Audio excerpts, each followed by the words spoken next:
Alright gamers, welcome back! It's been a little bit since I've recorded. It's been a little over 2 days since that terrible, sad Victini loss. And I did say that I thought this fight was going to be really hard. And I think it is still really hard, and my team is bad for it, but I think I also said in that video that I really wanted to get a Zebstrika and that I really wanted to get a Bronzong, and we got a Bronzong, and we also got a Zebstrika. So we doubled our total electric resistances, and really importantly, we doubled our number, or we have 2 immunity abilities now. We had none before, and we had Dry Skin. But having Motor Drive is actually going to be so good for this fight, and you guys will see why. But I'm so excited. So first time we're seeing Rhode Island on the scene. I think this is, have we seen Vermont before? I don't remember if I brought it. I don't think I did to the rival fight, but this thing is so good. It's a shiny Corsola that has Regenerator. Mine is modest. It's buffed in this game, so it's super bulky. I'm super excited for this Pokemon. And yeah, we've got a couple risky things in this fight, but I'm feeling better about it than I was, I'm feeling better about it than I was when I recorded the last video. So, hopefully it goes well. And without any further ado, we should just hop into it. What? Oh, dude, I thought we were going to go into some, like, cutscene. Wow. He gave me one line. Dude, Chorus is so hot. Bro. But yes, I haven't really commented on it, but these are the PokeStar Studio Pokemon, which is kind of a fun gimmick. And they're really big. They're really big. Okay, so this thing is red card. It is red card analytics, so we are going to get forced to switch out here. We are always at Aqua Tail because of analytics, so it should always Aqua Tail here. We should outspeed. Low sweep should do about 50%. We're going to drop his speed, and then he's going to force us to switch out. He's going to click Aqua Tail. We only have one Pokemon in the back that is dead to crit Aqua Tail. That's exactly how this turn's going to go. And Aqua Tail isn't even 100% accurate, by the way. Beautiful. There's the speed drop. There's the red card. Bring in Swanna. Oh my god! Oh, so gorgeous. He lands it, but it doesn't even matter. Okay, we already did crit Aqua Tail, but I don't think he sees it here. I think there's a couple rolls of Surf that probably do kill. So I'm just going to hope he Stealth Rocks here. Or he misses Aqua Tail. Or something like that. Or we kill. Beautiful! Could not have gone any better. And I'm pretty sure the rest of this fight, we shouldn't have to risk much. M2 is here. We have Tyranitar number 2, of course. This thing is an air balloon. It is Flash Fire. But the big thing here is this thing has Wild Charge, and it's an electric type, so... Welcome back, Swampert. Dude, I love this song. Wild Charge, beautiful. We are not dead to a single roll of Earthquake crit, or a single roll of Earthquake crit, so we should see Meteor Mash. Hopefully we see Shift Gear here. He does Earthquake, okay. No crit, beautiful. No crit means we shouldn't be dead to another crit. We're going to pop his air balloon here. I will calc this real quick. Just to be nice and safe. 54 Swampert against MT2. Crit Earthquake max roll does 114. I'm at 129. Crit would be bad, but I do have a Citrus Berry. Shift Gear would be really cool here. I'd love if he clicked Shift Gear. For those asking why I didn't bring Rock Tomb below our speed, even at -1, he outspeeds me. So, I did think about that, but didn't really matter. And I think Citrus Berry would be better than Wide Lens anyway. Not dead to crit here. Hopefully we see Shift Gear. Annoying. That is going to be our second of 5 Citrus Berries used. No crit. Very nice. Very clean. Beautiful KO. We should see whatever this thing is. Foo, F00. To click Needle Arm. Again, another quad weakness. We're just baiting things for free. And oh boy. Dude, I love Ferrothorns so much. I'm so glad we encountered this Pokemon, man. You guys aren't ready for this. You guys aren't ready for this. Show me the Needle Arm. Quad resisted. How much damage do we take? How much damage? Ooh, 9! How much damage do you take? Wow! Tough. So it's very possible he switches into the UFO here, so I'm just going to click Leech Seed. He does. But watch how much damage he's going to take from this U-turn. He's about to take half of his total health in 2 turns. No, unfortunately we are Rocky Helmets. We don't have wide lens. We could miss here. Wow, that thing's big. Oh. Oh. I did not realize that thing had magic bounce. How did I not know that? Okay. Well, that's a little annoying. But this should be Aeroblast, so I'm just going to go to Corsola here. And Corsola should be pretty safe here. Should be Aeroblast. Aeroblast crit would be annoying, but not terrible. Nice. Now we have Regenerator, so we're going to heal this right back up. And he should click Volt Switch here. Should see beautiful, beautiful Volt Switch. And here's where this fight gets fun. Because we have Motor Drive. And there's an interesting thing, and I don't know if it's all Pokemon games, but I know it's certainly this one, called Ability Storage. Which means right now, AI sees that my team has Motor Drive. Which means until another ability is procced, it thinks whatever Pokemon is in this slot has Motor Drive. Which means because I'm +1 and I'm going to outspeed him on a Volt Switch here, this thing is never going to click Volt Switch again because it thinks all of my Pokemon have Motor Drive. Which means guess what I can go to?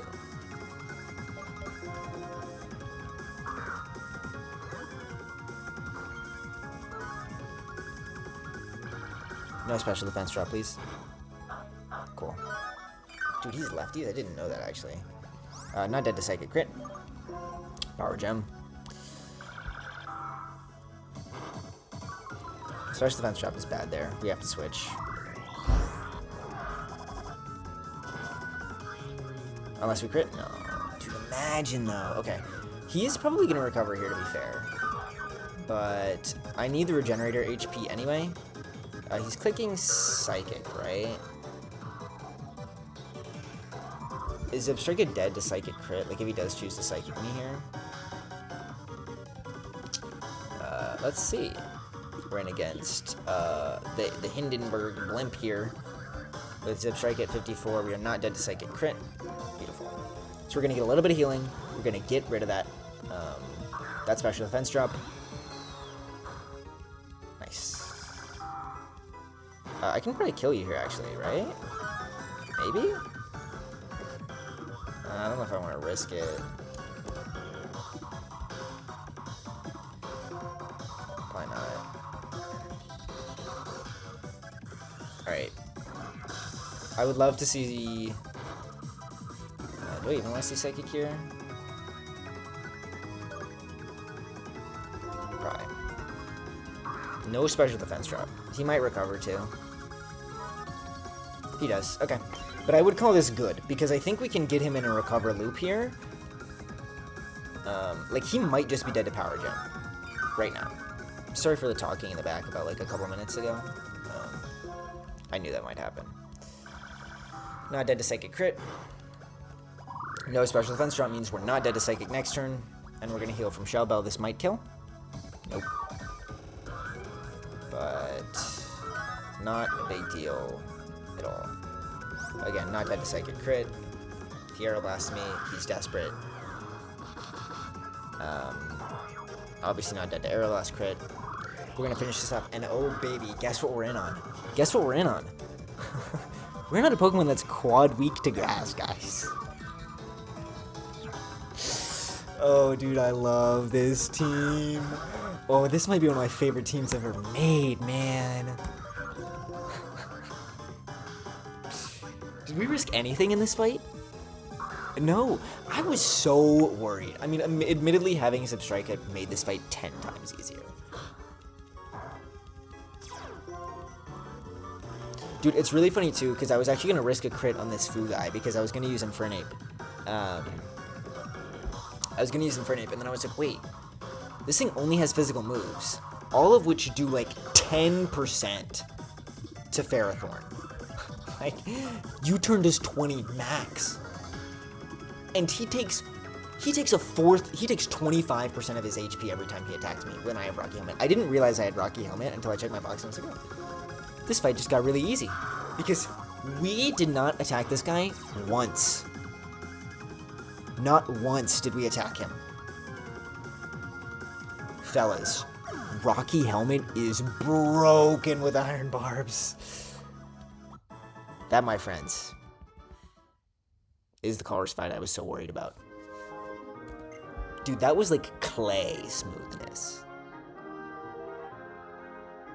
Like, I was much more worried about that than the double battle, and we lost Victini on the double battle, and we didn't even risk a crit. I mean, admittedly, double battles are harder, but, like, I was so worried about this fight, bro.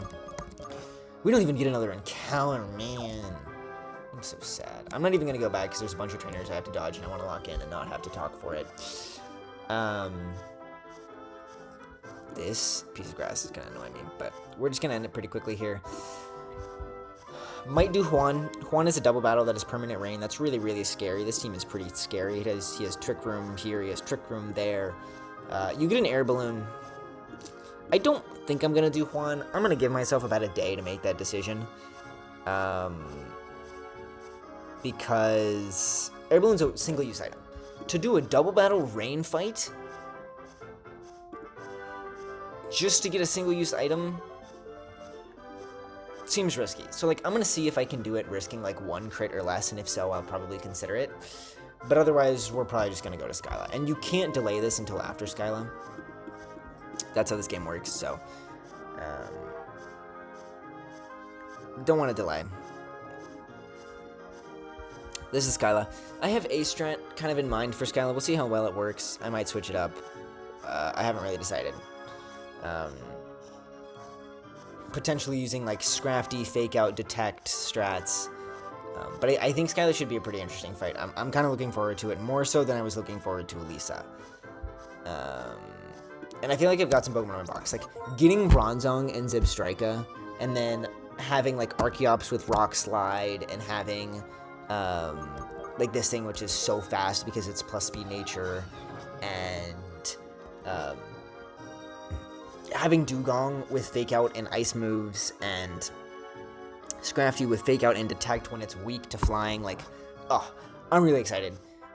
This fight might not go well, but I'm excited to prep for it, which is like something I couldn't say about Chorus, even though Chorus ended up being actually so funny. Hopefully you guys understood what I meant when I was talking about like ability storage with Volt Switch and anything, which is why he wasn't clicking Volt Switch on Corsola, even though Volt Switch did like 70% to Corsola, if you guys don't believe me. Volt Switch did 66. But he was clicking Psychic and Aeroblast against me because he thought I had Motor Drive. And even though Regenerator was like at work switching, because Regenerator didn't pop up, it didn't appear to the AI. Like the AI can't critically think. So it just saw Motor Drive and assumed every Pokemon I had was Motor Drive, which created some really kind of fun strats. Like I kind of wanted to use that with Swanna. Right, having Motor Drive on Swanna is pretty crazy. And then I can also do it with Levitate on Bronzong. So I was thinking about that too. At other points in the fight, like if I could Levitate and then switch to Zebstrika or to Infernape or to Corsola, and basically have a Levitate, Zebstrika, Infernape, or Corsola, like so many cool things with that strategy, like abusing AI. Really just like, this was the battle of abilities here, right? We had Motor Drive, Iron Barbs, and Regenerator all basically being the sole reason we were able to do this fight so easily. Like those 3 abilities carried me. You have Friend Card, don't you? Yeah. But we did have Defog on this thing in case things went wrong. We did unfortunately use our Citrus Berry. That's a little sad. You get very limited Citrus Berries in this game until the 8th gym, which I guess is kind of coming up, so it's not a big deal. But I would have liked to not have to use it there, but it felt worth it. Even though we weren't dead to crit, we would have baited potentially U-turn or Extreme Speed, which would have been actually not a bad switch at all into Ferrothorn. I probably didn't have to use my berry there, but it is what it is. But just like all the pivots in that fight were so good, right? From Infernape that was guaranteed dead to Aqua Tail, so he didn't Stealth Rocks, into this thing that was guaranteed dead to Wild Charge, so we could switch into a Ground type, right? Quad Weak to Wild Charge, switch to a Ground type. Quad Weak to Needle Arm, switch to a Grass Steel type. And then like all the ability pivots, and like also knowing that because he was weak to Needle Arm, he was dead to Needle Arm, and then also was a Ground type, so we couldn't be Thunder Wave. Like, this fight was so cool. I'm really proud of the way I played it. And I'm going to end it here. And see you guys maybe for Skyla, maybe for Juan. But for a gym leader, for sure, and for a double or triple battle, for sure as well, that should hopefully be interesting. But pretty proud of this fight. Pretty proud.